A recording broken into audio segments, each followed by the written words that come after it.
दुर्गा के चंगुल से मैंने एक असुर को बचा लिया। राव का मतलब जीव होता है, ब्राह्मण नहीं। तुम्हारे व्रत की तुम आखी आंख।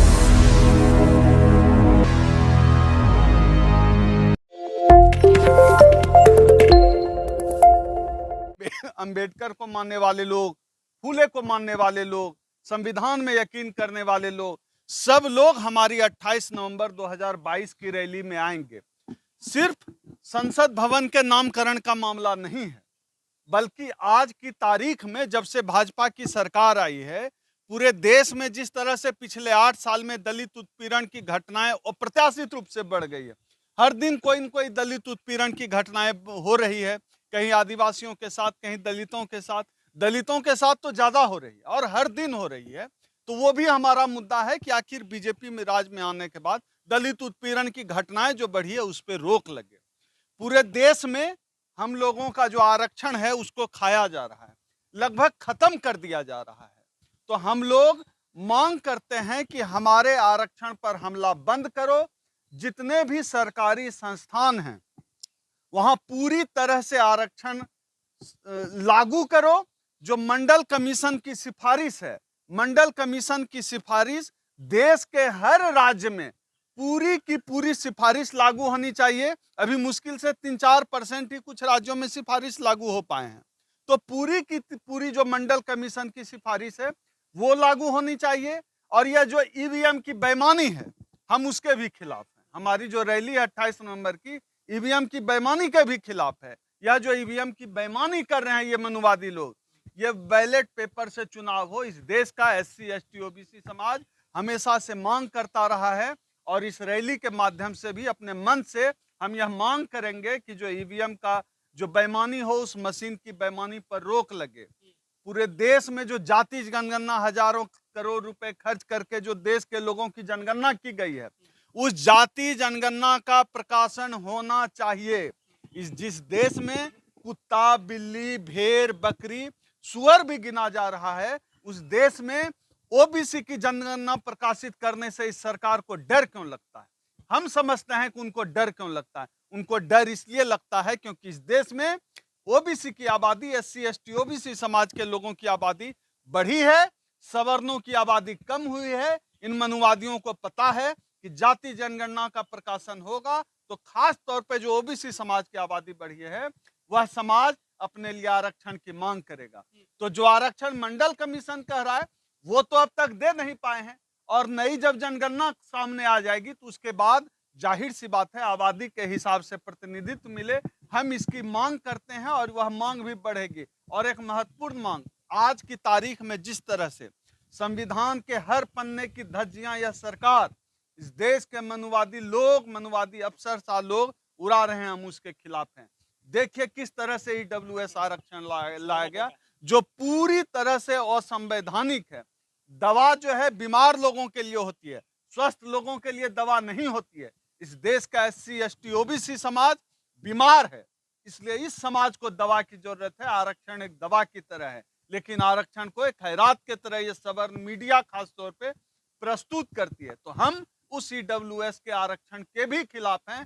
यह भी हमारी रैली में एक बड़ा मुद्दा होने जा रहा है। और एक महत्वपूर्ण मुद्दा जो है वह है कॉलेजियम सिस्टम की बेईमानी से पैदा होने वाले जज।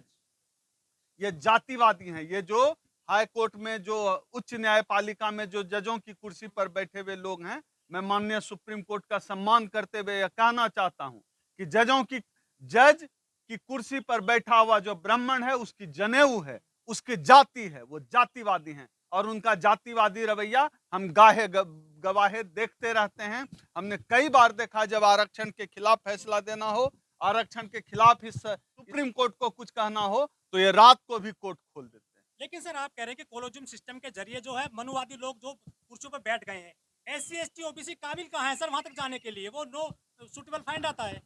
देखिए क्या है, ये काबिलियत का पूरा मसला ये अवसर से जुड़ा हुआ है। अवसर मतलब अपॉर्चुनिटी। मेरिट क्या होता है? काबिलियत क्या होती है? ये होता है अवसर। जिसको अपॉर्चुनिटी मिली, अवसर मिला, वो काबिल है।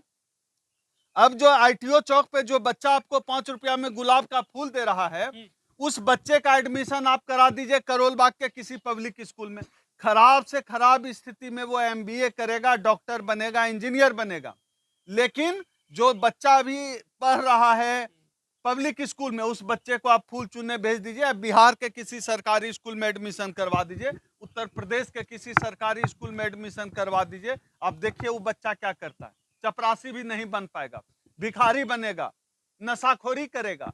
इसका क्या मतलब है? मैं उदाहरण इसलिए दे रहा हूं क्योंकि यह जो मेरिट है, यह जो प्रतिभा है, यह कुल मिलाकर पूरी तरह से जो मामला है वो मामला है अवसर की उपलब्धता का, और आरक्षण की पूरी जो अवधारणा है वो इसी पे टिकी हुई है, अवसर की उपलब्धता।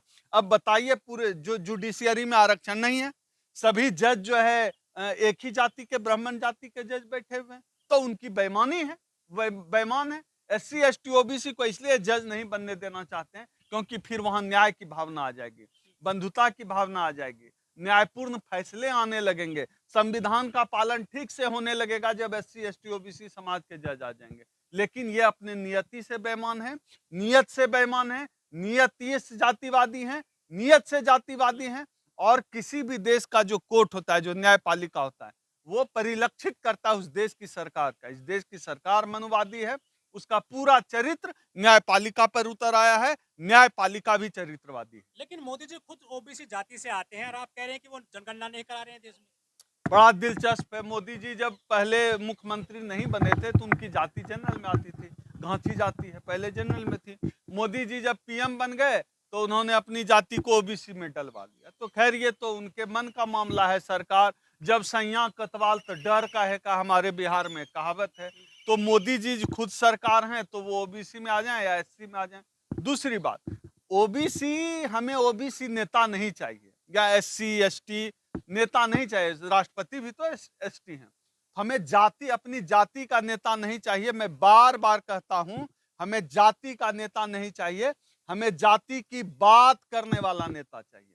तो मोदी जी ओबीसी के खिलाफ है, तो इसलिए मोदी जी को हम ओबीसी का नेता नहीं मानते। अच्छा, जो है 131 दलित सांसद है, क्या वो आपकी जात की बात नहीं करते? देखिए क्या है, ऐसा नहीं है कि बात नहीं करते, लेकिन जितना करना चाहिए नहीं करते। कुर्सी का मोह भी तो कोई चीज होता है, वो अपनी पार्टियों से बंधे हुए हैं। आप ही बताइए कितने लोग अपने, मैं अभी चुनाव में खड़ा हो जाऊं निर्दलीय, मेरी पूरी परंपरा है, मैं 15 16 18 साल से लगभग सामाजिक जीवन में हूं, अम्बेडकरवादी आंदोलन से जुड़ा हुआ हूं। मैं अभी चुनाव लड़ जाऊं किसी सुरक्षित क्षेत्र से भी, संभव है कि 500 वोट भी ना मिले। वहीं मैं बीजेपी के टिकट से चला जाऊं चुनाव लड़ने, तो संभव है कि हम रिकॉर्ड वोट से चुनाव जीत जाएं। तो नेताओं को गाली देने से पहले समाज को अपने चाल चरित्र का भी मूल्यांकन करना चाहिए कि समाज का चरित्र क्या है। मैं ही वो व्यक्ति हूं जो निर्दलीय आऊंगा, पूरा मिशन को लेकर, बाबा साहब का नाम को लेकर, जमानत जब्त हो जाएगी और बीजेपी या कांग्रेस के टिकट से आऊंगा तो मुझे रिकॉर्ड वोटों से लोग जिता सकते हैं। तो समाज जो नेताओं को गाली देता है, उस समाज को अपना मूल्यांकन भी करना चाहिए। सर, आपने कहा है कि जो नई संसद बन रही है जो बाबा साहब के नाम पर उसका नाम रखा जाए, आपको ऐसा क्यों लग रहा है कि वो किसी दूसरे के नाम पर रख देंगे या कुछ और नाम रखा नहीं जाएगा? आपने पहले डिमांड किया या कुछ आपको लग रहा है इसमें संशय है? देखिए, ऐसी चर्चा है, हम लोगों ने सुना है कि ये लोग गोलवलकर के नाम पर संसद भवन का नाम रखना चाहते हैं। गोलवलकर वह व्यक्ति था जिसने कहा था कि इस देश में एससी एसटी ओबीसी का शासन आ जाए, उससे बेहतर है अंग्रेजों की गुलामी करना। तो उस गोलवलकर के नाम पे रखने की चर्चा है, इसलिए हम लोग पहले से सचेत हैं। अगर किसी के नाम पे ही रखना है तो बाबा साहब के नाम पे रखो। तो हमने अपनी तरफ से धप्पा दे दिया है मोदी जी। आपको डर लग रहा है कि कोई और ना चुन ले इसको? नहीं नहीं, बिल्कुल वो रख सकते हैं ना किसी और नाम पे, तो नाम तो बदल ही रहे ना। अलीगढ़ को हरिघर, इलाहाबाद को प्रयागराज, अपना तो कुछ किया नहीं है। तो नाम तो रखने में ये एक्सपर्ट हैं, तो क्या पता इस संसद का नाम रख दें गोलवलकर, तो हम अम्बेडकर वादियों के लिए तो डूब मरने की बात होगी। इसलिए हमने 28 नवंबर 2022 की रैली की है। और आपके चैनल के माध्यम से मैं इस देश के एससी एसटी ओबीसी समाज के लोगों से अपील भी करता हूं, जो 28 नवंबर 2022 की रैली है जो रामलीला मैदान दिल्ली में हो रही है, दिन सोमवार को इस देश के तमाम अम्बेडकरवादियों की जिम्मेदारी है, संविधान प्रेमी लोगों की जिम्मेदारी है, लोकतंत्र प्रेमी लोगों की जिम्मेदारी है, जो बंधुत्व में विश्वास करते हैं, समता मूलक समाज में यकीन करते हैं, उन सबकी जिम्मेदारी है कि 28 नवंबर 2022